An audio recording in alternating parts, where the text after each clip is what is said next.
Yeah, hello and welcome to a new episode of our weekly Spielworxx chat season 2. My name is Uli Blennemann and I'm having designer extraordinaire Matthew Dunstan as my guest today. Matthew, how are you? I'm well. Thank you very much for having me on, Uli. I think you're just as much extraordinaire as I am. I think you should be. No, actually not. And by the way, if you are having questions today or some comments, please post them in the chat window.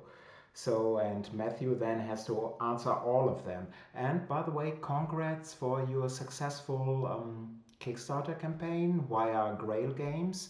So this finished today and it was successful, right? It was, yeah. As we say, it was a nice, calm campaign. Very, very lucky to work with the very talented people at Grail Games. So it was, yeah, it was one of those nice things, and so calm that I didn't even realize it had finished. So, but that's all.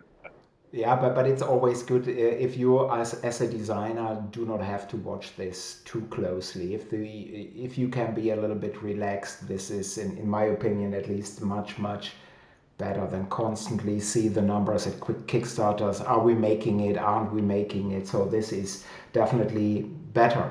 But Matthew, to start, please tell us a little bit about yourself, please. Yeah, so I'm Australian, if my accent doesn't quite come through, but born and bred in Australia, and I actually moved over to the UK for to do my PhD in 2011, and that's kind of when I guess my designing started. But maybe we'll get to that later. And I met I met Brett Gilbert, who's another designer I stalked him on his blog actually. That's how I he used to write a really nice blog, and I think I messaged him from nowhere. It turned out he was living in Cambridge, and I was going to move to Cambridge, and we got to start meeting up, and that's kind of where a lot of for me game designing started. I got to go to Essen my very first year of moving to the UK. 10 years ago now actually. So that was a huge difference. Obviously a huge change from in Australia. It's you don't dream of doing that. And more recently, I've moved to Prague in the Czech Republic. My fiance is Czech, and uh, yeah, kind of from the pandemic, I've kind of been here. But in my non-game design life, I'm a research scientist at the University of Cambridge. I sort of continued my work, and I still work in the same lab that I did my PhD in. Yeah, but Very, that's me. very nice. But your upbringing was in Australia. So how is life different in Europe? Cambridge and Prague are already different, but compared to Australia, how different is it living over there? Yeah, I mean, very different. I grew up in a town of about 12,000 people, Mm-hmm. uh, and you have similar, in the Czech Republic, and I'm sure in Mm-hmm. Germany as well. There are Yeah. lots of small villages, but I think the difference is just the relative isolation. We lived in it. You would have to drive 30 minutes to even reach the next village or the next small town, or and we were 4 hours away from Sydney, or so. Mm-hmm. Just the kind of distances you have to travel to kind of reach these kind of larger cities is you just have a lot more space, and in some Mm-hmm. ways that's great. I love uh, I love the sort of not exactly tranquility, but the kind of sense of space you have to yourself, Yes.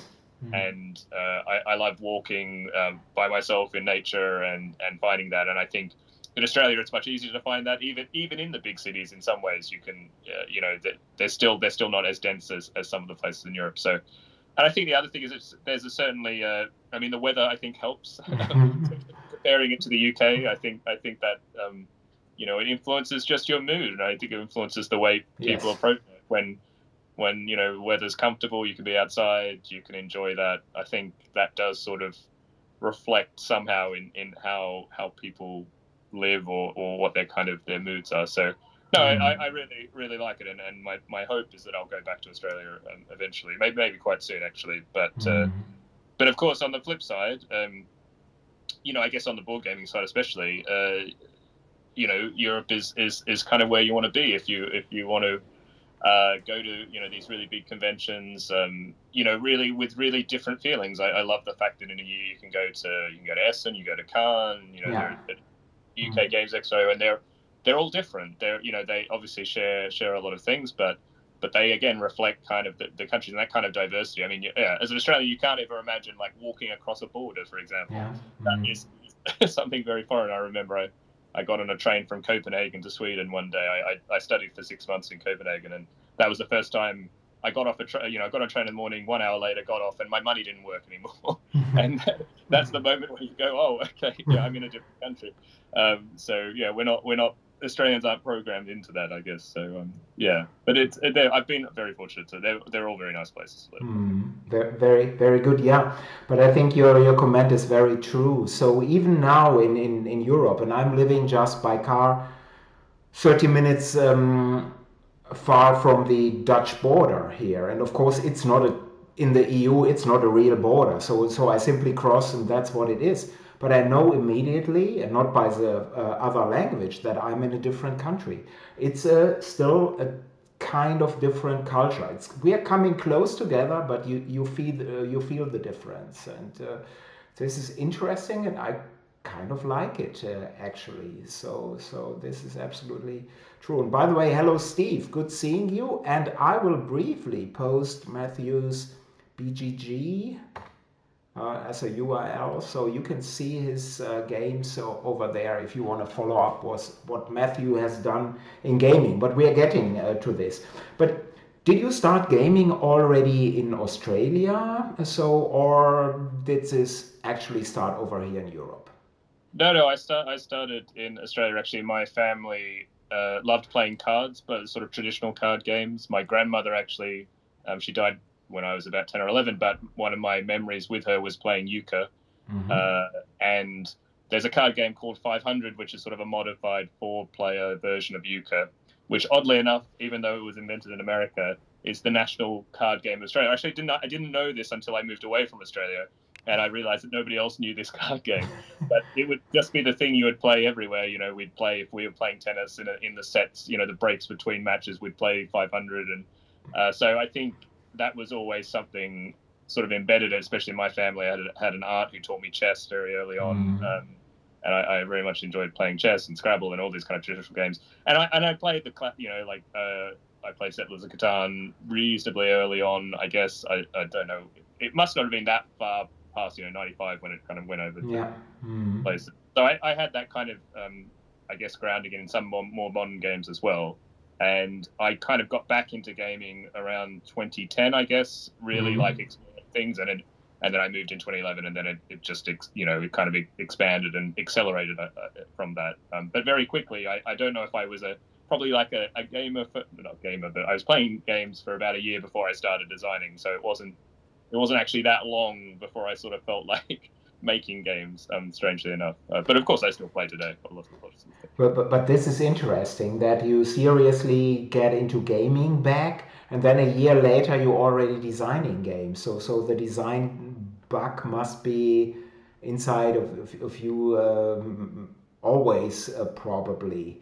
But why did you decide to design games? Because it's one thing, play games. Lots of people, as you know, enjoy playing games, but very few, I think quite a few try it, but after 1 hour of designing games they say, it's harder than I think.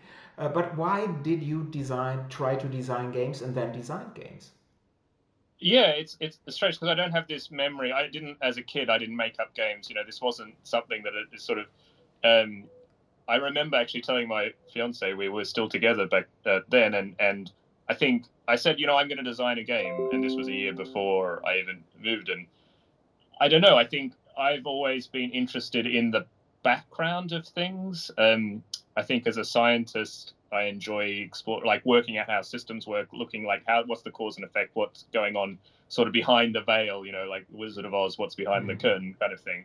I mean, in sports, I always I was a lines person at the Australian Open for tennis. I was a national hockey umpire in Australia. I was always interested in the kind of the thing beyond just participating or playing, and I think that kind of instinct was the same for games. And so, but I really think that it was moving to England which really helped with that, because I tried to set up some small groups in Sydney, or try to kind of reach out to people just to see, like, I actually met Phil Walker Harding very, very briefly, before I left Australia, like a decade ago. There was, but and again, it was a very small community, very different. Even now, it's much bigger. But when I went to England and met Brett, and we just had this sort of connection and time to sort of meet, and that was what helped me become the designer, I think, as quickly as I did, because I found a community. It didn't have to be a very big community, but we could meet regularly. Cambridge is a really fantastic city in that it's not necessarily a very big city. You can walk it very easily, like, from one side to the other in 20 or 30 minutes, but it attracts lots of people from around the world. It's a very international city. There's a lot of people always coming and going, so there's new people joining the group. Wolfgang Warsch, for example, actually came to it for a little bit when he was in Cambridge. I like to think that we didn't help him very much, though, because he designed all the good games once he left. So maybe we were a bad influence on him, but that kind of environment really helped, I think. It's really important. Yeah, probably Wolfgang stole all your secrets and then put him. No, he's simply a wonderful and great and amazing talent. So that's absolutely true. Before I go to your first game design that got published, because you were mentioning this, are you a team person? Are you somebody in your professional life and in gaming as well? So do you like to work in teams? Yeah, definitely. I think in science, in research, everything is a collaboration, whether it's between people in your immediate lab or with labs across the world. There's really never a sense of, everyone has different expertise, and any study now, gone are the days of a scientist, sitting down and discover, a theorem by themselves. It's everyone has their own little bits of expertise, and they all join together for even one study. Whenever you look at a scientific paper, there's a minimum, usually 5 or 6 names there of people working together. So I think it's just more, it just makes sense to me. It's more efficient. You do better work, and it's more fun. I think actually the thing I've really missed from the pandemic, and I've been very fortunate, but when you go into these online things, I realized that things like playtesting and discussing game design and all this, it's just so much easier when it's already a social event, when it's already meeting up with somebody you enjoy spending time with, such as a co-designer. Of course you are doing kind of work because you're working on a game, but it's first and foremost, it's fun and it's enjoyable. That's just because you're catching up with someone, you're getting to spend time with people, and I realized that's what keeps making me coming back, and why I don't design so many games by myself, because I find it much more difficult to kind of sit down and by myself at my computer and force, not just to make the first iteration of a game, but it's all the subsequent iterations, all the problems, all the solutions you have to find. It's so much easier when that burden is shared, and not just shared, but is sociable, I guess. Yeah, makes all a lot of sense. And I would like to continue here, but I have to interrupt for a second. There is Kevin. Hi, seeing you. Good seeing you. And actually, he could come over and sit here because he's my local tester. He's 500 meters from me away. And we played a game yesterday evening here, although this was a finished game. Maybe you have played it. It's Quebec. It's an old history game. The designer is Philippe.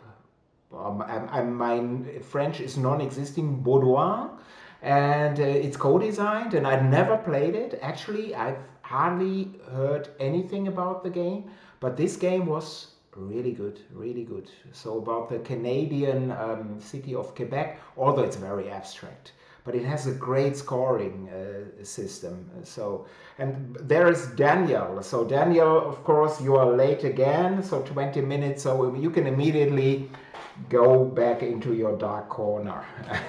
No, you don't treat regulars very well here, Julio. I'm not sure if I want to. No, everything's fine. But getting back to teams here and working with teams, there aren't, first, as you know, of course, there aren't that many teams in designing games around. And when, it's often that they are fixed teams. So Kramer, Kiesling, of course, it's a famous thing. But you are having lots of different partners, which I find very interesting? Is it also stimulating that you want to have all the input and then you can and getting new ideas, or what is the reason for this? I think it comes again just to it's a social thing. It's an excuse to hang out with people I enjoy hanging out with, and often they're game designers. So what are we going to do? Let's make a game. Yeah, I think of. So I'm just thinking of recent experiences. So Theo Revere, who's a French designer, uh, and did the Loop, for example, recently. I've got to know Theo because he worked with publishers and things, and yeah, I just enjoy his company, and so naturally comes out of that you have game ideas and you want to share them. I think, and I've never been again coming back. Everyone has a different expertise. Everyone has a different Yes. skill or viewpoint to offer, and so when I make games with different people, I get to make different styles of games. Different people have different proclivities, and I don't think I love that variety. I think the person I guess I aspire to is someone like Bruno Cathala. I mean, obviously because he's an incredibly talented designer Yeah. by his own right, but the French community and the Italian community in some ways, they Simone Luciani and the way he works, they also have similar, I think, where there's a group of designers, but they mix and match, and for us that really came out of this Cambridge playtest group, which was is and still is a really great group, and we've all I've designed with had published games with 4 or 5 members of that, and people have mixed and matched with each other, and it sort of we had a very open and collaborative kind of playtesting process, and coming out of that is, well, it's okay, you gave really great feedback to them, why don't we make the game Yes. together, or and yeah, it's sociable first, and it's also Yeah. there's a practical aspect that I always believe that um, you know, I will definitely finish at least 2 games that I co-design for every one I might do solo. And I think actually that number is probably higher. I think it's probably 3 or 4 if I really thought about it, because you just get so much from at least one other viewpoint, especially when it comes to solving problems Yes. with a design. It's Yeah. so useful. Yeah, very good. Very good. Yeah, and because you were mentioning the French, I think you're absolutely right. So when I talked the last time, so this is a long time ago, before the pandemic, but I talked to Alexandre Garcia, although he's Portuguese, but he lives in France. He is the designer of Spielworxx Diluvia project. So I know him quite well, and he was moving in 2019 to a house so for working with other French designers too. So, and this is not the only occasion of French designers who really, like, you're going to work to a company, you're going there, but then having the input of the other designers. I think this is fantastic. So I really like this idea very Yeah, it's much. my well actually. So I've talked to Phil Walkarding when I move back to Australia, we're going to try and my dream would at least for us to have something like that. I think I agree. I think having that, because actually for me, I'm actually moving into full-time designing now. I'm probably finishing my research job this year. But I think the thing I will miss, and I've certainly missed it already over the pandemic, is that idea of going into a workplace. I Yeah. like having that stimulation, that sense of camaraderie, even if you're not directly working with each other. I find that's a good way for me to go. So I'd love to find some hybrid way of doing it in the future, but we'll see. Yeah, this is very good. And let me say hi to Roll Them Bones. And good seeing you, Paul. So Paul Inkeo is here. Yeah, wonderful. And Matt Wolf, designer Matt Wolf, he made a comment earlier on this team effort. And he's saying there's a multiplication effect working with a partner that makes the output more than 1 + 1 equals 2. It's more like your output is 3 instead of 2. Yeah, I can imagine. And because we were briefly talking about Quebec, the game, Matt is confirming Quebec is an excellent game, and Daniel is saying Quebec is one of my favorite area control games. So good. So interesting. So we I will made have, the right choice yesterday playing this game then. But stepping back a little bit, Matthew. So you're a gamer. You have some design ideas, but you have no published game. So was it very hard to have your first game being published, so I have to look it up because you corrected me here. I had a different game in mind, but it was Relic Runners and immediately published by Days of Wonder. So not a really tiny small publisher. So how was it? So no published design. How did you make it? Yeah, I had a bit of an unusual journey. So I started designing the game that would become Relic Runners when I moved to. I started when I moved to Cambridge, and I worked over a period of about 6 months to a year, and I entered it in a design competition, and that competition doesn't actually exist anymore. For a very brief point, they combined a Spanish and a French competition, and they called it Europa Ludi. So there's the Boulogne Court. The French, very well-known French competition, and also in Granollers near Barcelona, there's also a very well-known. And actually, Brett Gilbert had won the Granollers competition the year before with the game that would become his first game, Divinare. And so I kind of got to know about this thing, and I just entered the competition, this Rupeloti, and it was a finalist. I was very fortunate, and Brett was a finalist with one of his games as well. And we travelled there to Granollers, and it was a really nice kind of event. And neither of us won, and we thought, well, that's that. Went to Essen in 2012, and turned out 2 weeks after Essen, I got an email from Days of Wonder. I'd never met them. And it turned out that a representative from the competition had actually been going around showing prototypes of the finalists to various publishers because nice. they had. So the first contact I had with Days of Wonder was like, "Oh, we've seen your game. We'd like to publish it," and that was it. It's very fortunate and definitely the easiest probably I've ever had to do, and working with them was incredible. And I mean, you think there are always small things, especially at the start, can have like big, you talk about sort of emergent systems, like small things at the start can have big consequences. And I think that having that such a positive experience, such a great experience working with Days of Wonder, like a very established publisher with a development team and the time to really work on a game, they still only, they publish sort of one game a year, so they really put a lot into it. And they put a lot of their own development into it, and they worked on the game and then invited me to Paris, and we played changes. I gave feedback, and they, but it really was a collaboration, but they were really bringing their expertise and all their kind of their quality to it. And that kind of, that positive experience probably subconsciously made me want to, it's like, oh yeah, I want to do this again. I want to have that experience of being published again. And that, probably propelled me forward even more than simply just having a game published. But it was a game published with such, care and dedication and commitment, and collaboration with a publisher.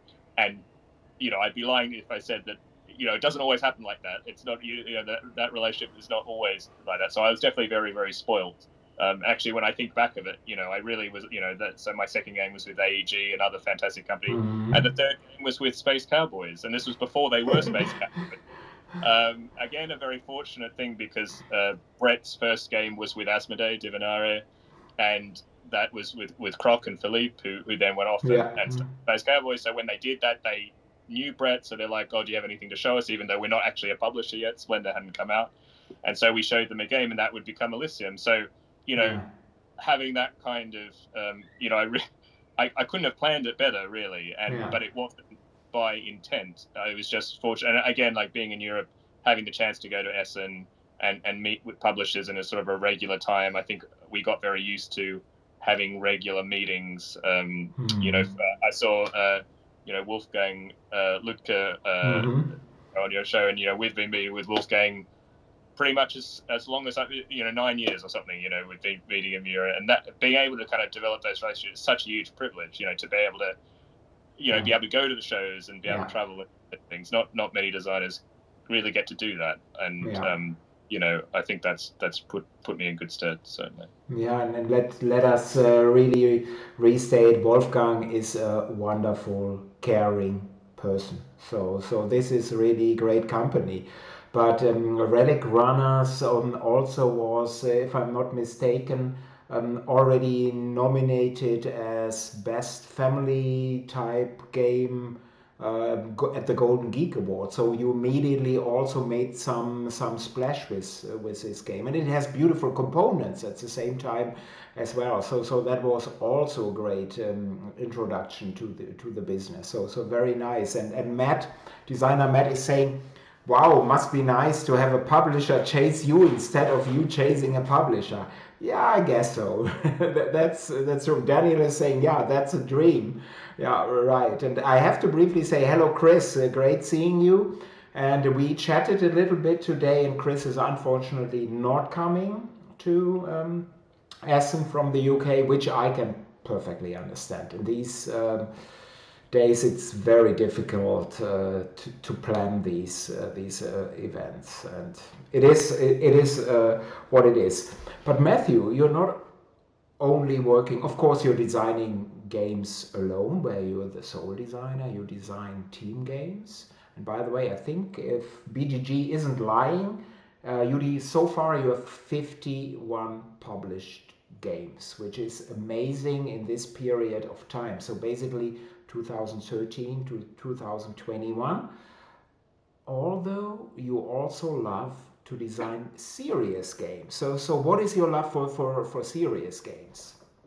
So I should just clarify. By serious games, do you mean sort of educational games or things like this, or is no? No, I think BGG says that it's a series, and then you have Oh, several sequels. sorry. Sorry, No, bloody Germans. no. Gosh, I mean, if we were conversing in German, it would be much worse. So I thank you for that. No, yeah. Well, I think maybe that's a little bit more of a recent thing, I would say. I should also say the number 51 is slightly deceptive because it also includes Brett and I release our own print and play games. Five or so years ago so there's 5 or 6 of those. But anyway, yeah, I think there's probably a little bit of a business thing head on it for me. I think for a while I've definitely been very interested in being a full-time designer and thinking about what practically that means. And I think especially with narrative games, Yes. I read I don't know where it's from, but I read somewhere where somebody made the point the games industry was changing from a kind of a product industry to a subscription industry. And I'm not sure if that's exactly true, but it stuck with me for whatever reason. And that idea of, once you have instead of thinking of it like I'm publishing a book, I think of it like, oh, I'm actually publishing a magazine which has several issues. And once people like the magazine, then they will buy the next one, the next one, and the next one. I mean, it all sounds very capitalist and very cynical, but I think because one of my core things that I enjoy about design are systems, I enjoy coming up with an interesting system. And I found that an interesting combination with narrative design, which I think, there's kind of an infinite space for us to tell stories and tell different stories and interesting characters and locations. But actually coming up with that system, if you come up with a system that works and can kind of serve these different narratives, then you can use that same system and make new boxes. And that's what we've had with the adventure games. Recently had a series called Echoes, which has come out with Ravensburger, which is an audio sort of mystery game, same side idea. There'll be next year, I hope, again from Space Cowboys, that will also be something like that. So I think I guess I like, once you have a system work, I love fleshing it out. It's a bit similar to I was a big Magic the Gathering player. I still am a little bit, and that idea of being able to release new expansions, new content, and sort of explore the system in a new way or reinterpret old things, I really enjoy as well. And so I'm actually slightly sad in a way that I haven't had many games from the kind of non-narrative games, which I'd love to make more expansions away, because that ability to explore the content in new ways. I think of some. I just recently, I'm a huge fan of Grand Austria Hotel, for example. Okay. And we just got the expansion recently. It was a sort of a Kickstarter from Lookout, and it's just amazing how much life it can breathe into. Yes. I mean, the base game was already very enjoyable, but with this, I think we'll be happy. We won't ever need anything else, I don't think, to enjoy it. So. I love anything that lets you take something that you thought you knew and see it in a new light. I think that's always interesting. Yeah, I agree in a big way. But I think also in a capitalist world, these expansions to standalone games are very difficult from a practical point of view. You know you're not selling the same amount, so only the most popular ones are able to get an expansion. So even if the material is there from the designer. And getting back for a second to chasing designers, so Matt is saying, Uli, the lesson is if you have to chase designers to make them feel special. No, and I was chasing quite a few designers, but they always run away. So for me, it doesn't make any sense. And yeah, Chris is saying yeah he's hoping for Aston 22. Yeah, hopefully it will be a lot better. Or maybe before UK Games Expo. You never know. Or Laria in Portugal in March. This would be maybe also a good choice. And there's Nick. Nick's good seeing you. He's having a lame excuse late again. No, you're too late. So that's what it is. But Matthew, um, what is your? Do you have a favorite game of yours so that you are especially fond of, or do you say everything's fine? Well, I am a bit of an omni gamer. I'm pretty happy to play anything once. But I do have a couple of. I mean, I think Race for the Galaxy is one of my. I was really lucky enough to meet Tom Lehman at Cannes last year, when he came out with Reza Arcana, and he's such a lovely guy as well. And I'm fascinated by his design mind. And for me, Race for the Galaxy, I could just play. And again, it's something I think stems from anything variable power card games like Magic, like Race for the Galaxy.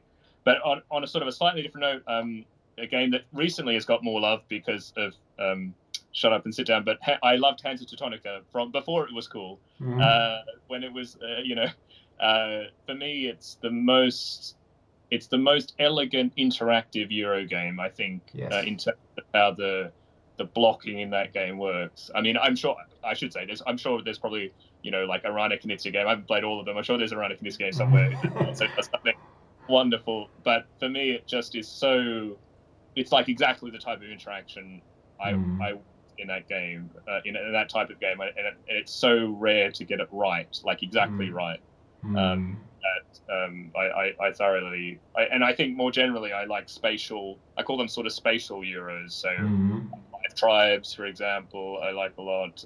Hansa Teutonica, anything with a sort of because when you layer over a geography, it just gives you so much complexity and interaction, room for interactions without usually a lot of rules, because we're very good at kind of interpreting spaces next to each other. I don't need to say implicitly what that is, or I need to move from one place to another, and you get so much things coming out of that by just adding a map. That you get closer. If you think of I think of sometimes of elegance as how complex is the game feeling or strategy without the minimum of rules, and I think adding geography does this in such a nice way. So yeah, I guess those are the two sort of variable power card games. I've only played Terraforming Mars once actually, which I'm sure I would enjoy, which probably fits almost in both categories with the kind of spatial thing as well. But, And games that you designed, do you have favorites of yours? Or is this very difficult?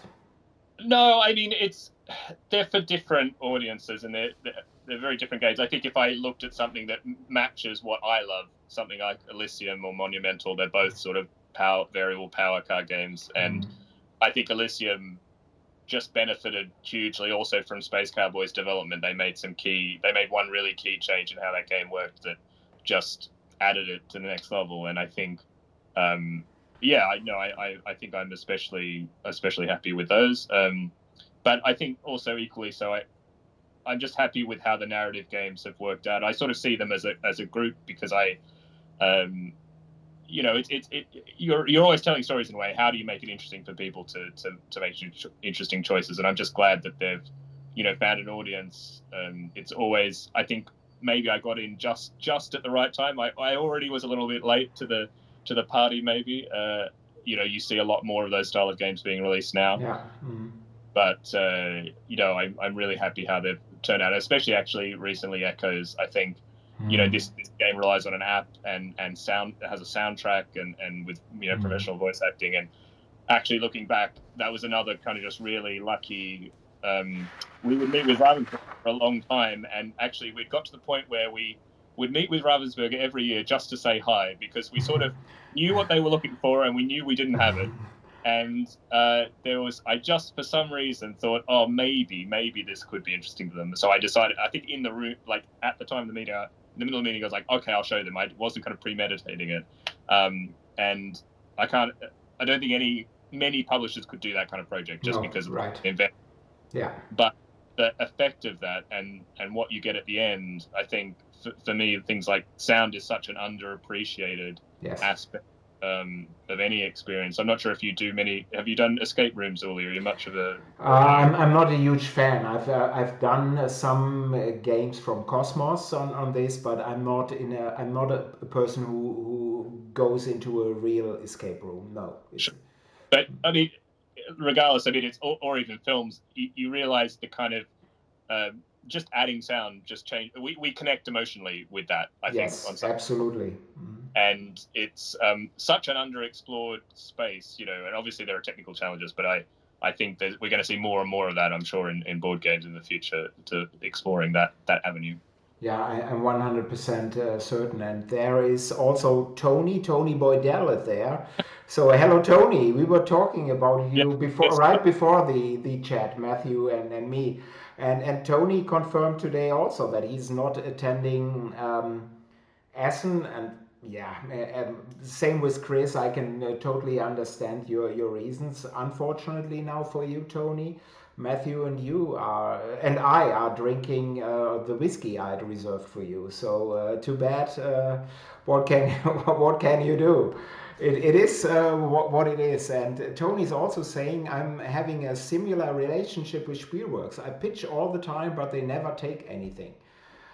Actually, I'm still looking at this game from you, and it's nice. So I will get back to you rather sooner than later, Tony. And Matt is saying something. Matthew, have you played Mord im Arosa? That's the only other game I can think of that incorporates sound. Have you played Mord? So that's murder.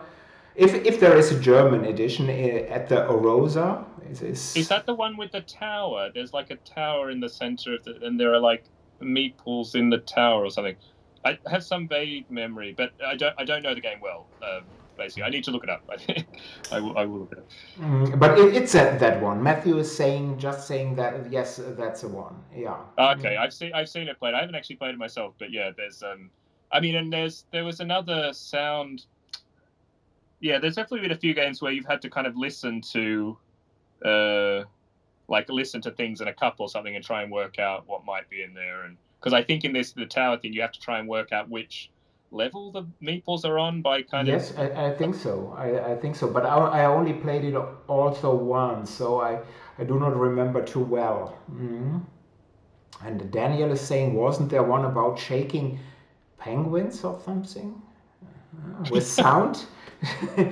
Sounds at least, let's say, interesting.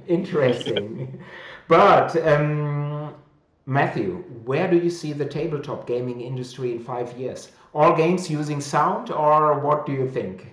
Oh gosh, well, I mean it's a huge question. I mean it's how do you even see the world in 5 years? I mean that I think that's Absolutely. the question to answer first. Yeah. I think we were talking a little bit about this before we started. It's there's one side of the industry about what kind of publishers and what sort of games are going to be released in 5 years. I've had a lot of really great experiences working with, and actually Grail Games is a really good example of this with the Gardens. These smaller publishers, 5 or fewer employees, or even just one person like Spielworxx. And I love the games that they put out. There's such a personal touch, for the Gardens. So those who don't know, the game's based on the Sydney Botanic Gardens, and actually David Morgarding from Grail Games, are an Australian publisher. But we pitched them just a generic garden game, or kind of an English garden game, I guess. And he brought that kind of personalization and passion and wanting to kind of like bring this part of his world and my world. I'd lived in Sydney, to the gaming kind of sphere, and you get you just see that a lot more in these smaller publishers. That kind of like that personal connection that they're putting all of that into their work and the games they release. And and I wonder what place will be for that Yeah. kind of tier of publisher in 5 years. I don't know. It's saying I know what it's going to be, but I think it will be different from what it is now. Obviously Kickstarter is a big part of allowing those companies to survive, and that's been a good thing. Although you see more and more people sort of saying, "Oh well, I'm not going to back these kind of Yeah. campaigns. There's not much interest. I'll get it when it hits retail." And so I hope that those publishers will find a way to keep going. And also actually, Roland Bones, who was in the chat, is Rory Muldoon, who's the designer of First Game Scorer, came out.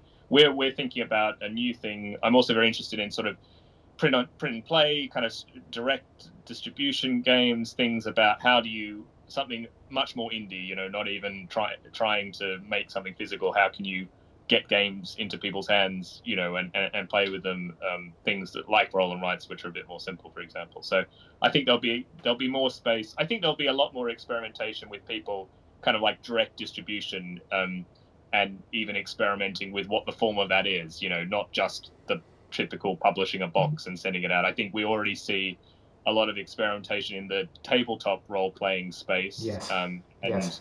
the huge variety of Yes. products and experiences that are being made there. I'm confident that will seep into kind of the more general kind of tabletop gaming, board gaming space, and I think we're going to see a lot of, like, Travis Hill, for example, is doing some really interesting. I mean, Yes. he's from the Absolutely. role-playing space and is coming into the board game space. So I can't wait to see what individuals are going to do, and we're going to see. I think we'll see more of individuals from different backgrounds, and you're starting to see that slowly. And that's where you get the new exciting games. I don't like.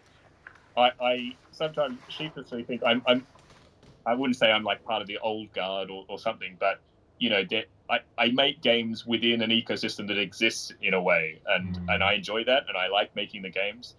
But you get the most radical, the most new experiences that really push everything forward. That's from new people coming in. That's Yes. with see the world in a particular way, or the same way as all those sort of things. And I hope, and I think we're going to see more of that happening. I think as we go forward. I hope. Yeah, yeah, I agree, and especially to the input of new people who are coming maybe from the edges, like you mentioned, role playing games, and then getting some more narrative stuff into games. So there are so many different ways, and of course, this also means that often these ideas are first explored by small publishers because, in a capitalist way, the large publishers, they are not necessarily risking this with, they need to pay the money to all their employees on a monthly basis.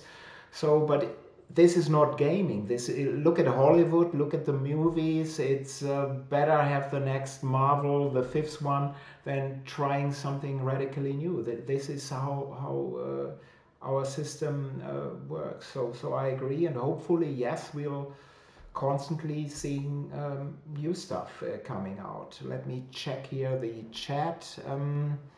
Tony is asking, how about mechanisms from old, so really old vintage games? Have you explored those? Maybe visit a museum with this kind of thing. So A little bit of subtle advertising there. yes, the museum. So Tony is really. This was not subtle. So this was. Yeah, well, and I Nick actually is. have a game for Tony. I think I told Tony this before, but I have an almost mint copy of Robo Rally, which I found literally on the side of the street in Cambridge on a table saying, like, kind of, take me, I'm free, with some books. It rained 15 minutes later when I just walked past, picked up this game. It had all the pewter miniatures. There were unpunched stacks. Some of the cards hadn't been unwrapped. And it just, so I think that will have to. I've been holding on to it, and I think Tony's Museum will probably be a place for it. Yeah, yeah, maybe I would keep it and not giving this to this shitty museum. So, but looking at the time, so I'd like to finish this at this point, but it was really my pleasure having you, Matthew. So this was most interesting, and let's continue with your wonderful career, whatever you are doing, and hopefully we'll meet next months at Essen. So this would be great. And how can people reach you if they would like to? Yeah, the best way is on Twitter. So I'm at Wise Goldfish, all one word, on Twitter. And you can always DM me or geek mail me on Board Game Geek. Yeah, either is fine. So yeah, that's the best way. And thank you, Uli. It's been a pleasure on my side as well. So thanks a lot, and thank you to the viewers, of course, as well. Next week, it will be a regular episode, so I will talk about Spielworxx and industry news. So I will mention in Conworks, which is on October 1 and 2. I will mention the Berlin convention because there is a fairly large convention at Berlin next weekend. I'm attending, but not as a publisher. So I will be there one day, hopefully meeting Ben Maddox, this troublemaker, and of course I will mention next week the Smoky Valley again. So thank you for your time. If you would like to see a special topic discussed, please drop me a mail in advance. So I will pick this up, and my mail address is uli@spielworxx.de. That is uli@spielworxx.de. So till next week, bleibt alle gesund, Black Lives Matter. Bye bye. Bye.